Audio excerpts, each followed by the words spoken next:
Boker Tov, mes chers amis, nous sommes arrivés dans le traité à vote au chapitre 2, la Mishnah 11. On avait vu l'enseignement, les trois choses que tous les élèves de Rabbi Yochanan ben Zakkai disaient, et on est arrivé donc à Rabbi Yoshua.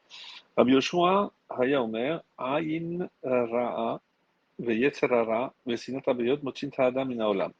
Donc Rabbi Yoshua disait l'œil malveillant, le mauvais penchant et la haine d'autrui excluent l'homme de ce monde. Alors d'après l'explication de Bartinora, comme le fait d'avoir l'œil insatisfait, à savoir de ne pas savoir se contenter de ce que l'on a, c'est comme ça qu'il explique, mais d'être constamment à la recherche d'autres choses pour assouvir ses besoins. Certains expliquent qu'il s'agit de l'œil malveillant, à savoir du fait d'insérer le mauvais œil, Ain Hara, dans les biens d'autrui ou dans les enfants de ce dernier et de lui causer ainsi un dommage. Donc c'est pas simplement par rapport à lui, mais l'incompréhension, comment l'autre peut réussir, comment il peut avoir ceci ou cela, et donc malheureusement c'est ça un œil malveillant. La deuxième chose qu'il dit, c'est la haine d'autrui. Il s'agit ici de la haine gratuite, ce qu'on appelle en hébreu sinatrinam, comme explique Bartinora. Pour sa part, le Rambam explique qu'il s'agit de celui qui déteste la compagnie des hommes aimant demeurer seul. En ce qui me concerne, dit Bartinora, j'ai entendu qu'il s'agit de l'homme dur qui attire la haine de ses semblables et provoque le fait que tout le monde le déteste. Voilà pour l'explication que nous propose Bartinora.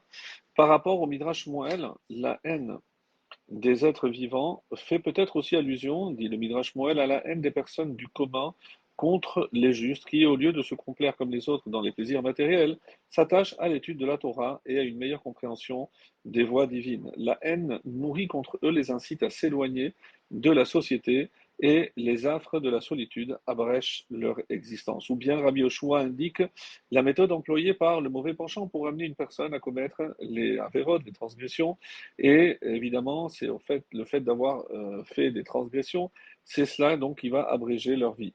Les yeux sont en quelque sorte, explique le Midrash Moël, le catalyseur principal parce qu'ils jettent des regards envieux qui font naître dans le cœur les désirs interdits. La haine, bien connue, est à l'opposé donc de l'amour du prochain qui, selon Hillel, est l'une des pierres angulaires de la Torah. Par conséquent, celui qui hait les autres transgresse, pour ainsi dire, tous les commandements de la Torah.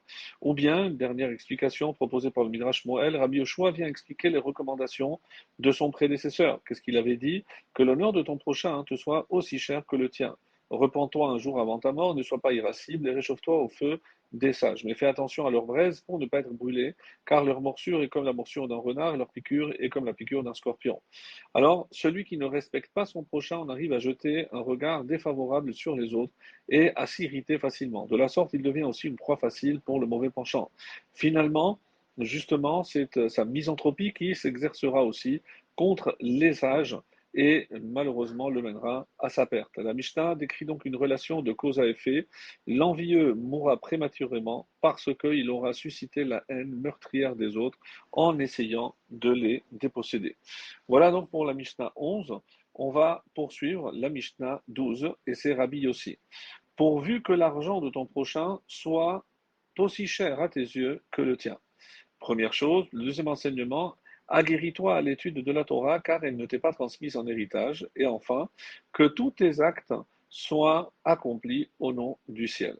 Alors, le Barthin aura toujours, comme on le fait, aguerris-toi à l'étude de la Torah.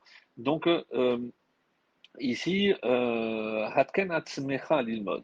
Comment explique Bartinora? En effet, n'en vient pas à dire puisque mon père était érudit et que mon grand-père l'était également, alors la Torah reviendra naturellement dans son fief, c'est-à-dire pas moi. Et par conséquent, je n'ai pas besoin de la rechercher en produisant des efforts nécessaires pour l'acquérir, explique le Bartinora.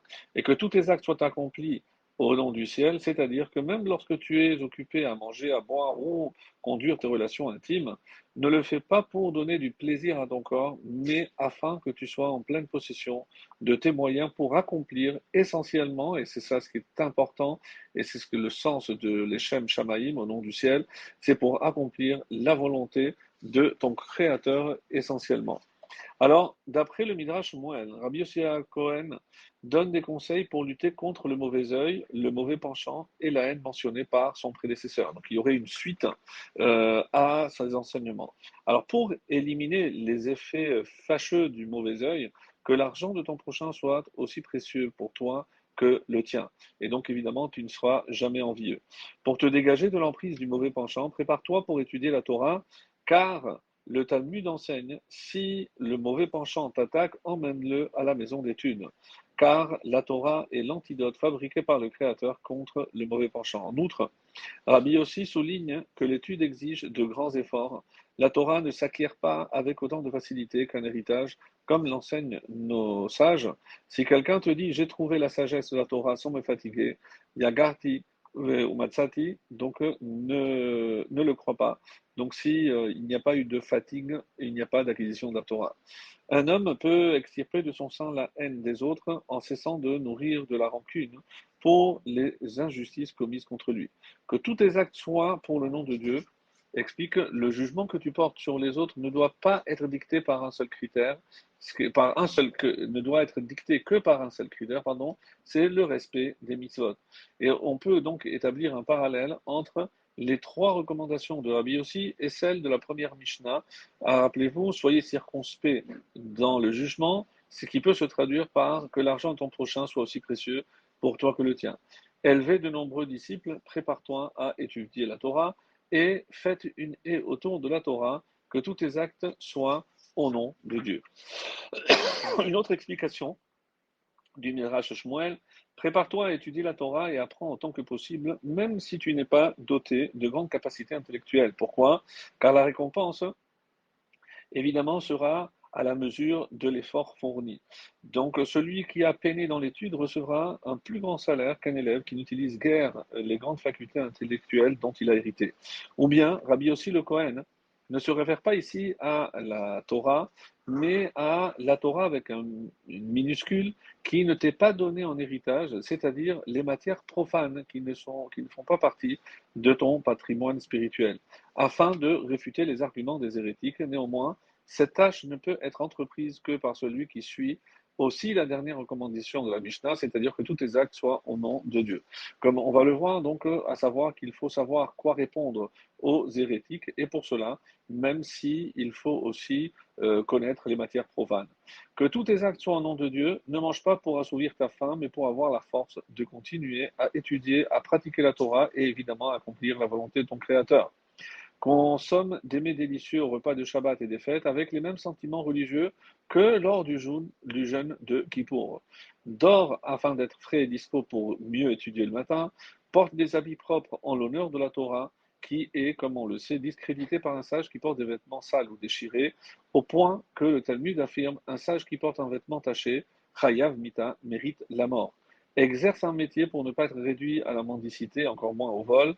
Économise pour acheter des livres sacrés pour accomplir des mitzvot ou pour laisser un bel héritage à tes enfants afin que ceux-ci puissent étudier la Torah sans interruption. Quand tu parles à quelqu'un, fais-le en vue de renforcer sa crainte du ciel ou son attachement au mitzvot. Fais tes besoins naturels avec l'intention de respecter l'interdiction. Ne vous souillez pas. Donc même une promenade peut être une mitzvah si on l'a fait au nom du ciel pour retrouver la paix intérieure, par exemple, ou l'harmonie indispensable pour mieux étudier la Torah. De même, quand les sages étaient fatigués, ils échangeaient aussi des mots d'esprit. Cela explique pourquoi la plupart des passages d'Agada, ce sont les allégories dans tout le Talmud, apparaissent après des discussions assez complexes et difficiles. Un sage a aussi le droit d'exiger des marques de respect pour rehausser l'honneur de la Torah. Bref, toute action a valeur de mitzvah si elle est accomplie au nom du ciel.